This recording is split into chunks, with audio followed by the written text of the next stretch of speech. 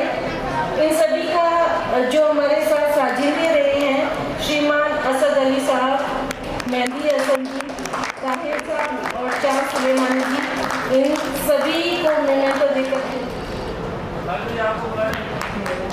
आप पीछे चाय की चुस्कियाँ भी लीजिए और काव्य धारा पीछे सभागार है, इसके पीछे एक लॉन है, लॉन के पीछे एक सभागार है, वहाँ काव्य धारा बहेगी अभी, आप जरूर आए।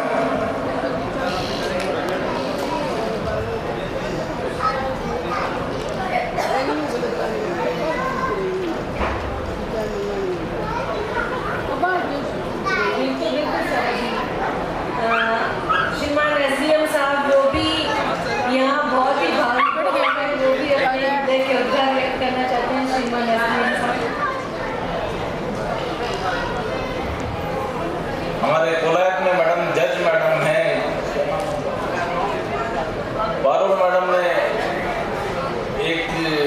के कार्यक्रम के दौरान कोई चर्चा आई थी, उन्होंने कहा था कि आर्ट ऑफ लिविंग में ये कुछ प्रोग्राम्स करवाते हैं, कभी आप वहाँ पे जाके मेडिटेशन सीखना।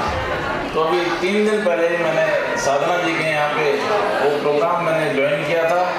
मेरे को इतना कुछ पता नहीं था कि इतने शानदार लोगों के साथ में बैठने का मौका मिलेगा।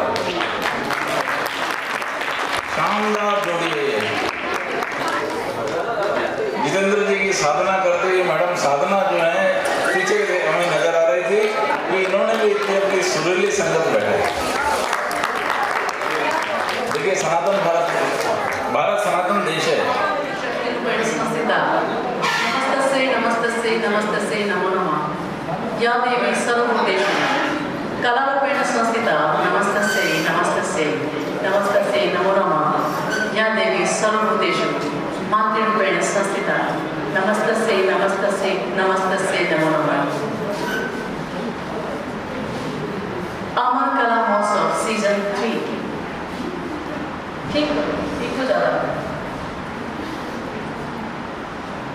अमर कला महोत्सव के इस महंगे आयोजन में संगीत, कला, संस्कृति, इस त्रिवेणी में काव्य की एक धार भी है, एक रसधार भी है। और हम सब जानते हैं कि बिना रस के, बिना सरस के जीवन बिल्कुल चल नहीं सकता। और सबसे महत्वपूर्ण बात है कि आज की जो काव्य संध्या है, अमर काव्य धारा, एक ऐसे पिता को समर्पित है जिन्होंने अपने पुत्रों को वो संस्कार दिए, वो वैल्यूज दी कि वो उनके नाम को लेकर आगे चले। और ये मेरा परम सौभाग्य है कि अमर सर से मुझे भी इस संगीत का स का एक छोटा सा डंडा सीखने का मुझे अवसर मिला। जब मैं स्कूल में पढ़ती थी तो हमें म्यूजिक का पीरियड लास्ट में होता था, मेरा सर्वाधिक प्रिय था। तो जितना थोड़ा सा भी रस अगर कहीं आ पाया है तो वो उसकी पूरा का पूरा श्रेय गुरुदेव को जाता है। तो सबसे पहले मैं बधाई देना चाहती हूँ राजकुमार भैया को, संजीव को, विपिन को, भाई लोगों को, सबको, कि जितने ऋण हमारे यहाँ माने जाते हैं तो पितृ ऋण भी एक ऋण होता है जिसको चुकाने का जो उपक्रम है वो पूरा दिल से, जान से, शिद्दत से आप लोग कर रहे हैं। और ये बीकानेर की परंपरा है हमारे यहाँ की कि हम जो भी संस्कार हमको मिले हैं हम उसको पूरी शिद्दत के साथ निभाते हैं। और निभाने के इसी क्रम में आज के जो अमर काव्य धारा है, और आप सबको जानकर बहुत हर्ष होगा कि ऐसे ही एक पुत्र और हैं जो अपने पिता के नाम को, उनकी कीर्ति को उज्ज्वल रखे हुए हैं, बड़े भाई आदरणीय कमल जी रंगा। तो आज की जो काव्य धारा है समर्पित है बीकानेर के ऐसे हस्ताक्षर एकेडमी अवार्ड से पुरस्कृत जिन्होंने कितनी सारी पुस्तकें लिखी, जिनके दोहे जो हैं बड़े बड़ी जगह पर छपते रहे हैं। स्मृति शेष लक्ष्मी नारायण जी रंगा साहब को, तो आप सब इस काव्य धारा में उपस्थित हुए हैं, आप सब यहाँ पधारे हैं, आप सबका हार्दिक अभिनंदन और स्वागत। और स्वागत इसलिए भी जब पिता की बात चलती है तो मेरे सामने इरशाद बैठे हैं, मेरे सामने संजय बैठे हैं जो अपने पिता की उस परंपरा को आगे बढ़ा रहे हैं, और मेरे सामने मेरे बाबा बैठे हैं कि जिनकी वजह से मैं आज यहाँ पर खड़ी हूँ। तो ये हम सबके लिए बहुत गर्व और गौरव की बात है, इसलिए कि पिता वो बरगद होता है, वो पेड़ होता है जिसके नीचे बहुत सारे पौधे, बहुत सारी कोमलें जो फूटती हैं, पल्लवित और पुष्पित होती हैं। हम सब हमेशा माँ की बहुत प्रशंसा करते हैं, माँ ये, माँ वो, माँ ने ये किया, माँ ने ये किया, लेकिन पिता उस छत की तरह होता है। माँ आंगन है तो पिता छत है। तो उस छत की तरह होता है जो बिल्कुल बिना कहे, बिना बोले अपनी संतति के लिए, अपने संतान के लिए सर्वस्व समर्पण करने की प्रयास करता है। तो मैं जितने भी पिता हैं हमारे सामने, चाहे वो इरशाद के अंदर विराजित हो, चाहे वो संजय के हो, मनीषा के हो, कृष्णा जी के हो, कमल जी भाई साहब के भीतर हो, माली के भीतर हो, आप सबके पिताओं को मैं प्रणाम करती हूँ। और समर्पित प्रारंभ करने जा रहे हैं हम आज इस अमर काव्य धारा को। ये नवाचार है विपिन के लिए और हम सब के लिए, इस नगर के लिए। किस दबाव में उसने ये काम किया है, कितनी सारी परेशानियां उसने झेली है, और ये एक टुकड़ा हम लोगों के लिए निकाला है कि जब नाटक भी चल रहे हैं, सुगम संगीत भी हो रहा है, कठपुतली भी हो रही है, चित्रकला भी हो रही है, तो कविता भी होनी चाहिए। और मैं जितने लोग यहाँ बैठे हैं,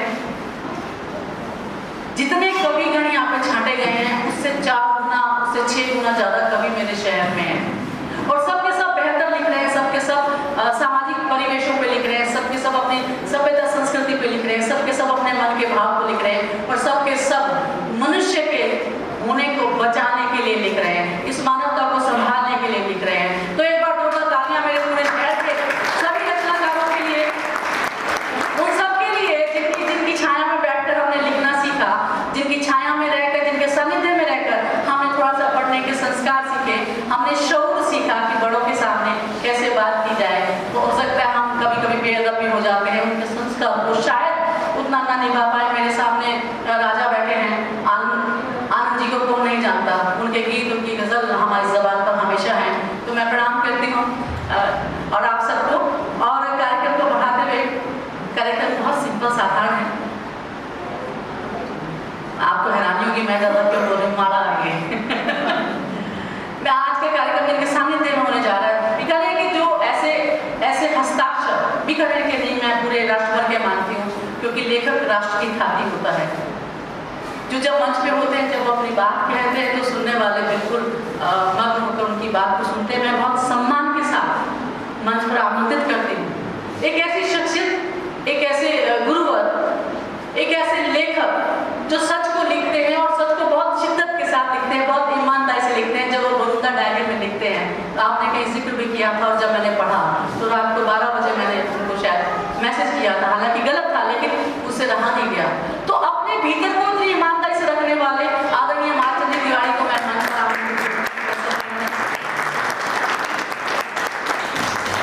स्थान ग्रहण करें और सानिध्य की इसी कड़ी में बहुत सम्मान के साथ जो पिता की परंपरा को आगे लेके जाते हैं, राजस्थानी के विशुद्ध पैरोकार हैं, जो अपनी ठिकनी कविताओं से बहुत ज्यादा प्रसिद्ध है और नए लोगों को मंच देने में, उनको आगे बढ़ाने में उनका कोई सानी नहीं है। बड़े भाई कमल रंगा साहब से मेरा कि आप मंच पर स्थान ग्रहण करें।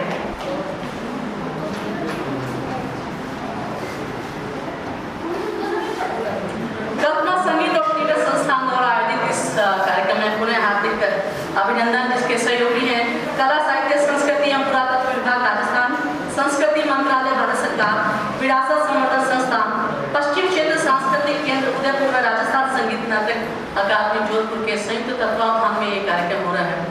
राजकुमार भैया पीछे बैठे, मैं चाहूंगी आप आगे आओ जी। वैसे क्योंकि विभिन्न व्यस्त है, तो मैं चाहती हूँ कि आपकी साक्षी यहाँ पर है और कार्यक्रम को बिल्कुल मैं प्रारंभ करूँगी। बहुत सारी औपचारिकताएं नहीं है इसके अंदर।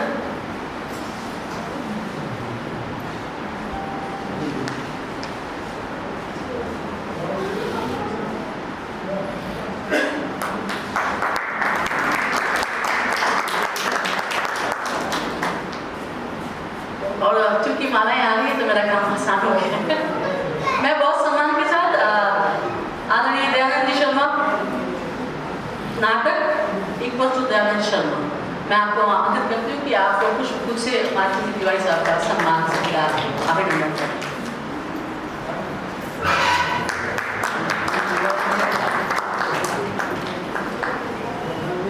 और ये बड़े सौभाग्य की बात होती है कि जब किसी छोटे का सम्मान बड़ा करे। मैं बहुत सम्मान के साथ पुष्पगुच्छ से भाई कमल जी नगर को आशीर्वाद देने के लिए बाबा को आमंत्रित करती हूँ। जगदीश शर्मा एडवोकेट, आशीर्वाद बोला मैंने।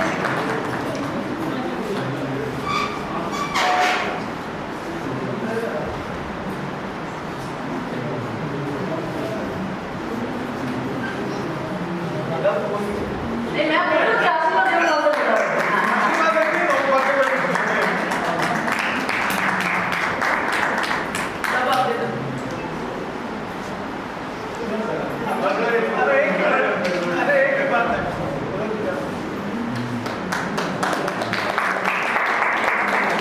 कविता में हम बहुत साधारण है, 5 से 7 मिनट अपने पास रहेंगे और मैं इन 4 पंक्तियों के साथ बहुत सारी भूमिकाओं के बिना, क्योंकि मेरे सामने जितने भी कवि हैं वो सारे के सारे एक से एक हस्ताक्षर हैं, नगीने हैं, हीरे हैं, जिनको छांटा गया है और छंडे कह सकते हैं आप उनको। जी जी जी। तो आप सबकी प्रशंसा में बहुत सारे शब्द हैं जो मैं बारी-बारी लगातार कह सकती हूँ, लेकिन समय की अपनी मर्यादा है। तो मैं 4 पंक्तियाँ सौंप के हमारे पहले आंगन की तुलसी को मैं आमंत्रित करूँगी, पहली रचनाकार है हमारी। तो तो ये 4 पंक्तियाँ उन सब पिताओं के लिए जिनका मैंने जिक्र किया, पीछे तक पहुँचे। मेरे जीवन को महकाए सुवास की माने, मेरे जीवन को महकाए सुवास की माने, अंधेरों में चमकते हैं विद्युत आभास की माने, घटाए दुख की जब छाई उन्हीं ने हाथ थामा है, घटाए दुख की जब छाई उन्होंने राह दिखलाई, मेरे पापा मेरे गिरधर अटल विश्वास की माने, मेरे पापा मेरे गिरधर अटल विश्वास की माने। और मैं आवाज देना चाहती हूँ साहित्य की साक्षी जो पहली बार रचना पढ़ेगी, बहुत प्यार के साथ, शुभकामनाओं के साथ, विमल कंवर जी।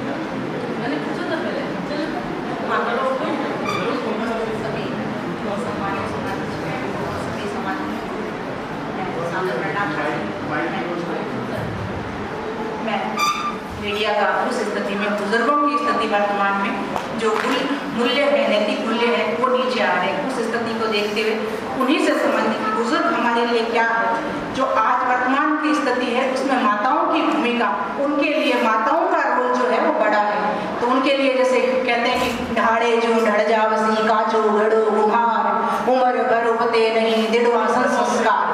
तो जो कच्ची मिट्टी होती है उसको, घड़े को जो कुम्हार आकार देता है, उसी प्रकार से माँ अपने बच्चों को बढ़िया संस्कार देकर के बढ़िया सम्मानित व्यक्ति बना सकती है। उनकी महत्वपूर्ण भूमिका को बढ़ाने के लिए कहते हैं कि ढाड़े जो ढड़ जावसी, जैसा आप ढालोगे वैसा वो ढल जाएगा। काजो घड़ो, मुझे काव्यमान नहीं आता, मुझे कविता नहीं आती, मैं केवल अपने भाव को बता रही हूँ, कोई गलती हो क्षमा। ऊपर ना जगह चढ़ो।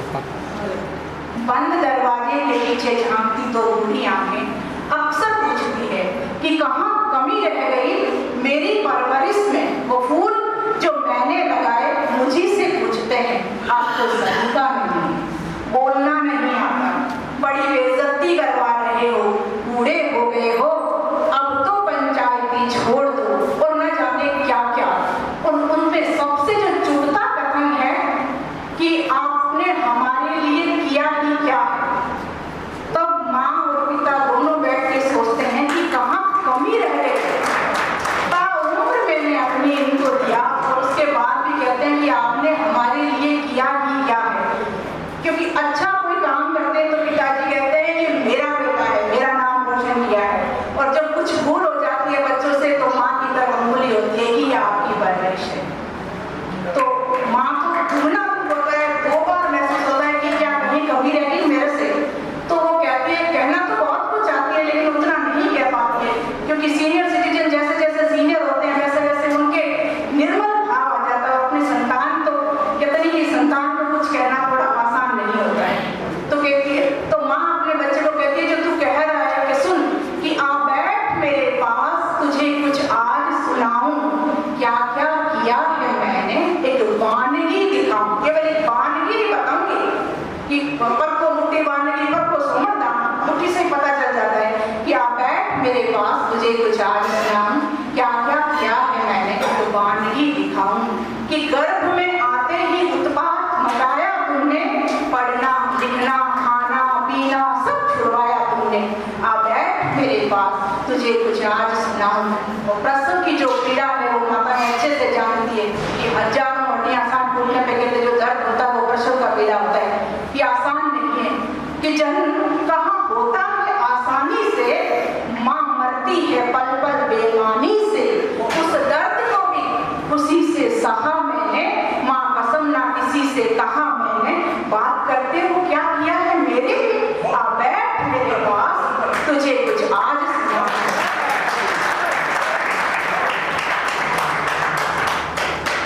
कि रात रात भर जाग के तुझे दुलराया मैंने, खुद गीले में सो तुझे सूखे में सुलाया मैंने। तू बैठा मेरा हिसाब करने, तुझसे ना होगा मेरी एक भी रात का क्या बात करता है कि क्या किया है मैंने तेरे लिए, तो आ बैठ मेरे पास, तुझे कुछ आज सुनाऊं। कि उंगली पकड़ के तुझको चलना सिखाया मैंने, मेरे मुंह का निवाला तेरे मुंह में डाला मैंने, एक एक शब्द को सौ बार बताया मैंने। बचपन में जब बच्चा छोटा होता है पूछता है क्या है, तो अपन कहते कौवा है, कहानी है ना।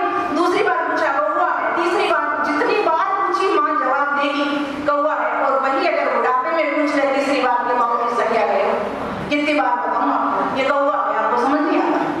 तो शब्दों की बात है, एक एक शब्द को सौ बार बताया मैंने, तुझसे पानी भी नहीं पिलाया जाता, मैंने दूध और खून दोनों पिलाया है। क्या बात करते हो कि क्या किया है मैंने तेरे लिए, आ बैठ मेरे पास, तुझे कुछ आज सुनाऊं। लेकिन माँ बाप कभी बच्चों को बदुआएं नहीं दे सकते, वो चुप हो जाएंगे, उनकी दुआ हमेशा साथ रहती है, लेकिन एक असंतोष जरूर होता है कि ऐसा क्यों। तो वो कहती है कि न्याय मेरा होगा इसी दरबार, इसी दरबार में, इसी परिवार में, संतान तेरी भी होगी इसी दरबार में, जो आज मैं भुगत रहा हूँ कल तू भी भुगतेगा इसी परिवार में। तब कहना कि क्या किया है मैंने तेरे लिए, तो आ बैठ मेरे पास, तुझे कुछ आज सुनाऊं। क्या क्या किया है मैंने, एक उपमान ये दिखाऊं, आ बैठ मेरे पास।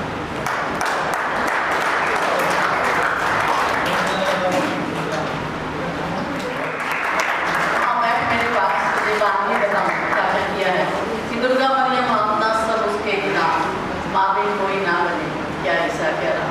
तो माँ की महिमा बात है। और इसी क्रम को आगे बढ़ाते हुए मैं बहुत सम्मान के साथ मेरे सामने बड़ा संकट खड़ा हो गया, 10 परिवर्तन भी हो जाएगा। मैं बड़े भाई बाबूला जी से गाने को हमारे कहते हैं आप बताए रचना पाठ के लिए।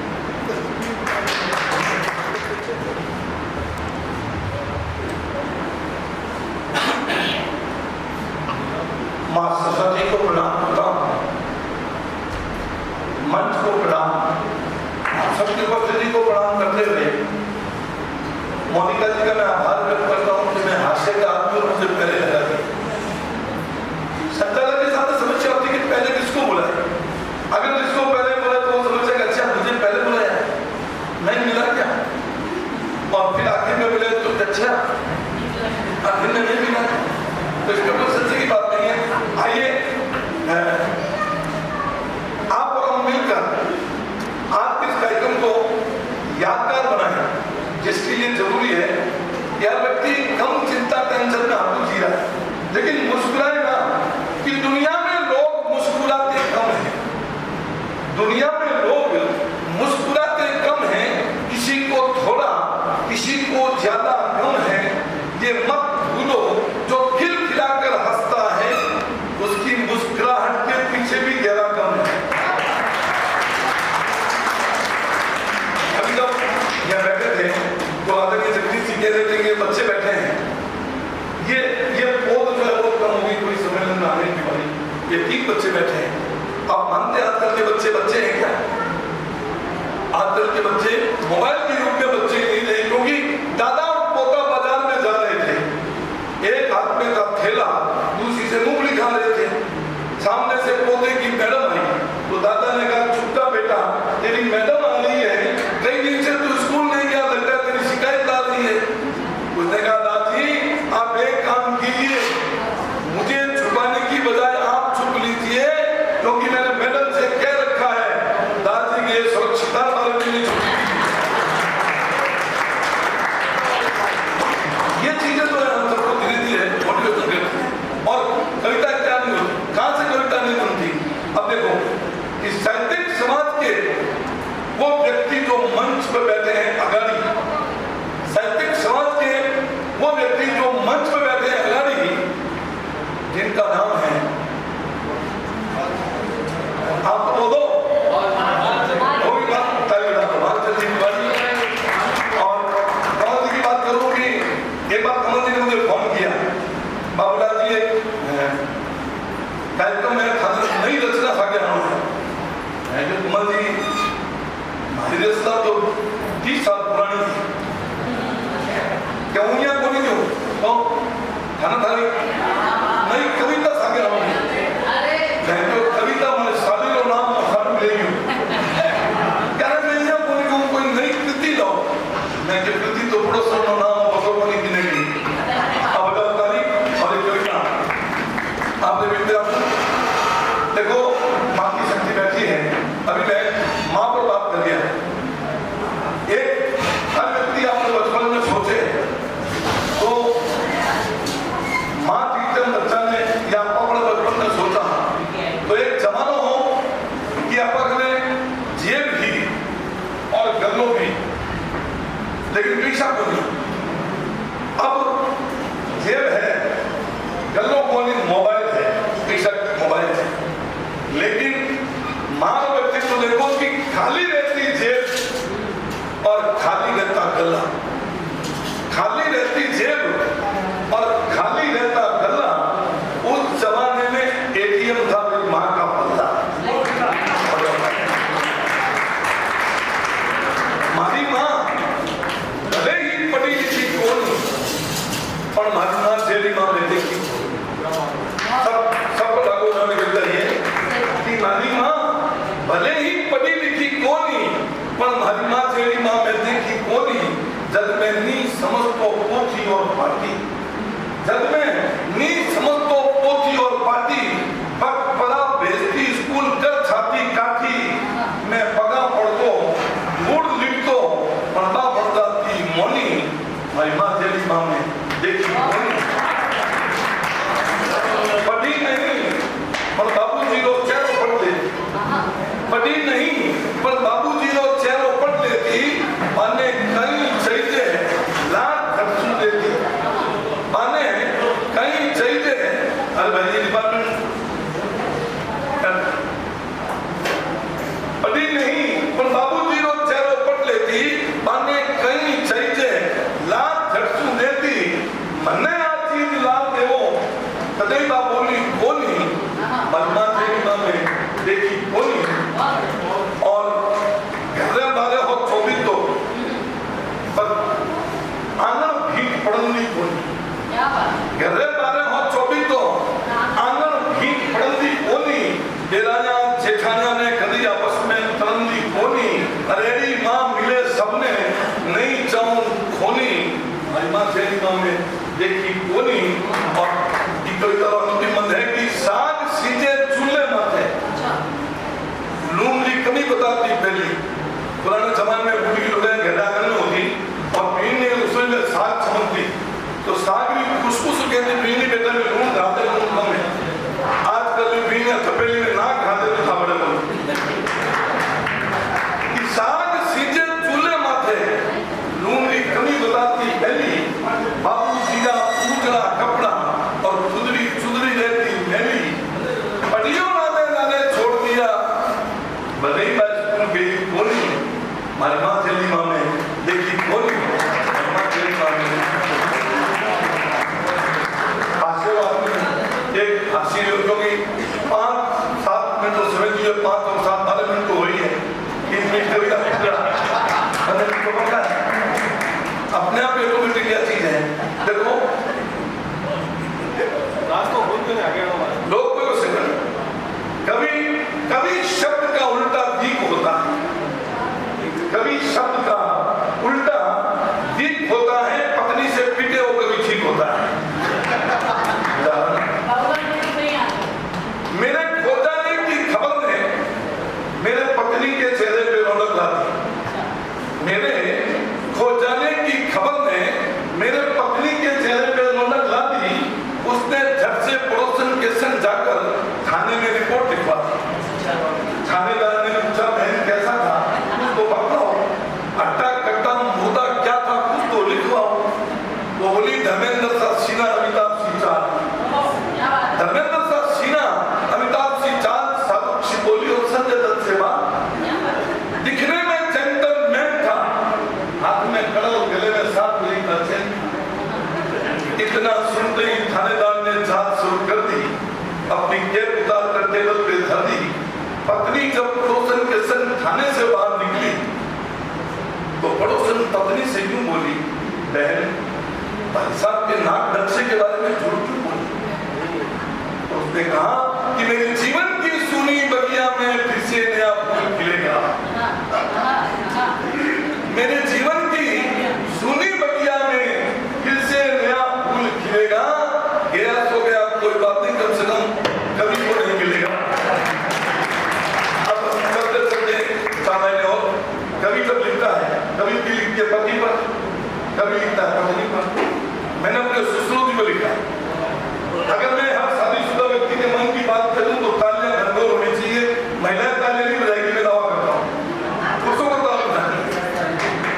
तो मैंने अपने सुश्रुति से कहा, एक बात बोलूंगा, मोनिका जी की इस एनएल में से वो तिरछी नजर मुझे कह रही बैठ जा। आपको पता है कि कभी संवेदन हो रहा था, हास्य नहीं होता, एक बात क्लियर है, हास्य कभी जो होता है ना वो बुद्धि का प्रयोग नहीं करता, ना उसकी कविता में बुद्धि होती है ना उसकी बुद्धि में बुद्धि होती है। इसलिए स्वतंत्रता एक जगह कभी संवेदन हो रहा था और तय किया गया कि एक कभी 5 मिनट से ज्यादा नहीं बोलेगा। तो फिर क्या हुआ कि कभी सम्मेलन शुरू हुआ, सबने अपने अपने समय में किया कि मेरे जैसा कभी खड़ा है। 5 मिनट हो गए, 10 मिनट हो गए, 15 मिनट हो गए, अरे पार्क में बैठे करेंगे मोनिका जी शीशा है किसको बिठा, ये 15 मिनट हो गया, जो भी हो रहा है ऐसे ही हो रहा है।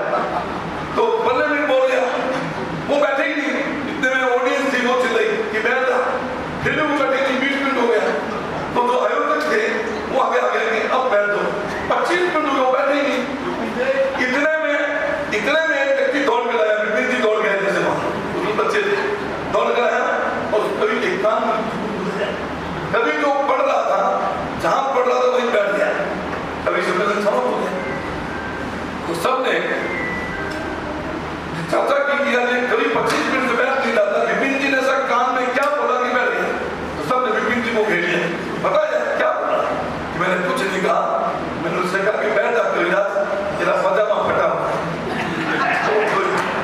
तो चलते चलते बस यही कहना चाहूंगा, आज की शानदार आयोजन की आप सबको बहुत बहुत बधाई, बहुत बहुत धन्यवाद। जय हिंद, जय भारत।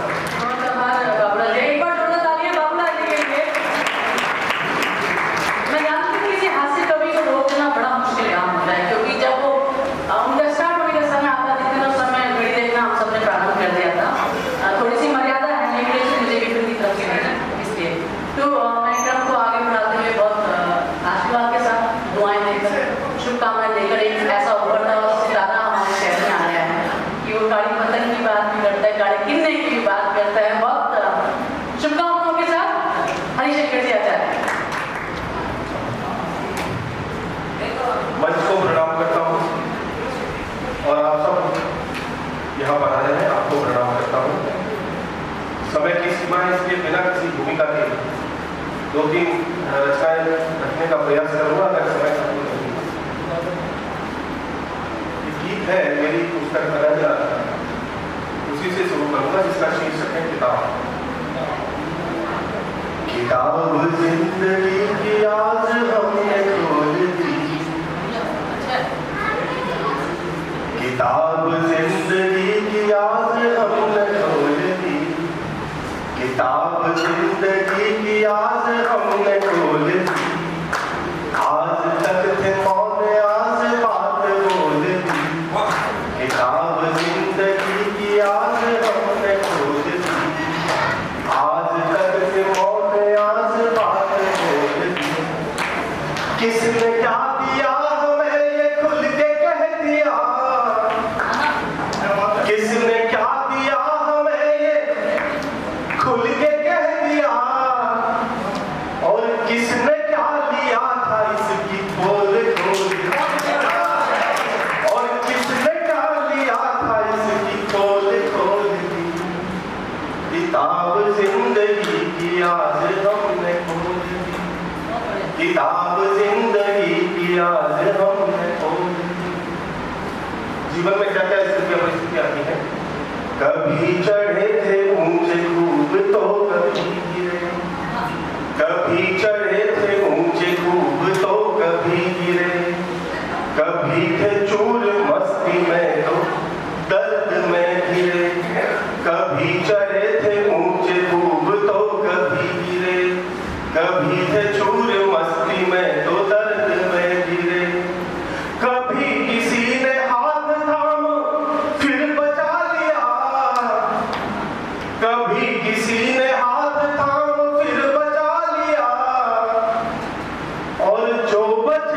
जिंदगी ने कुछ सिखा दिया, और जो बचे तो जिंदगी ने कुछ सिखा दिया। कभी किसी ने हौले से ही खाई गोद दी, कभी किसी ने हौले से ही खाई गोद दी। किताब जिंदगी की आज हमने खोल दी, किताब जिंदगी की आज हमने खोल दी। एक और है, तकलीफ में था कौन, ध्यान से सुनिएगा, तकलीफ में था कौन मेरे साथ में खड़ा, तकलीफ में था कौन मेरे साथ में खड़ा। कौन कौन कब कहाँ किस बात पे अड़ा, तकलीफ में था कौन मेरे साथ में खड़ा।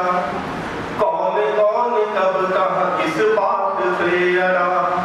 परछाई बन के जिसने मुझको था बहुत दिया, परछाई बन के जिसने मुझको था बहुत दिया। और किसने साथ रह के मुझसे छीन कुछ लिया, और किसने साथ रह के मुझसे छीन कुछ लिया। बिल्कुल अंतिम पंक्ति आपका ध्यान चाहूंगा। किसने आंखों से ही सारी बात बोल दी, किसने आंखों से ही सारी बात बोल दी। किताब जिंदगी की आज हमने खोल दी, किताब जिंदगी की आज हमने खोल दी, किताब जिंदगी की आज हमने खोल दी। एक और अभी तो मैं 3-4 मिनट कैलकुलेशन करके आया।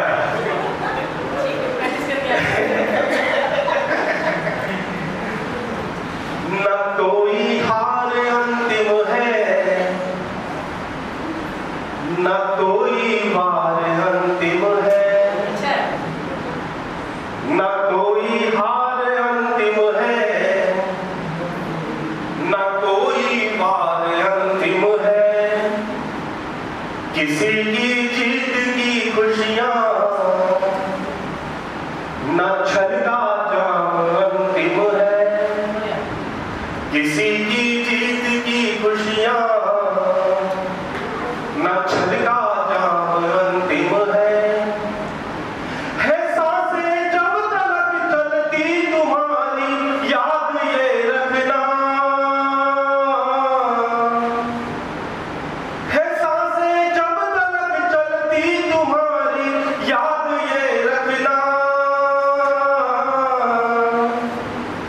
नहीं ये रात अंतिम है, नहीं ये बात अंतिम है, नहीं ये रात अंतिम है, नहीं ये बात अंतिम है। किसी के मुस्कुराने से, किसी के साथ आने से, किसी के मुस्कुराने से, किसी के साथ आने से। कोई जब छोड़ जाता है तो फिर आंसू बहाने से, कोई जब छोड़ जाता है तो फिर आंसू बहाने से। किसी की याद में रोना, किसी अपने को फिर खोना, किसी की याद में रोना, किसी अपने को फिर खोना।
कमल जी और माधव जी है ना, तो 1 मिनट में राजस्थान की एक छोटी सी कविता उसके बाद पूर्ण मदारी पूर्ण बांधरो, पूर्ण मदारी पूर्ण बांधरो,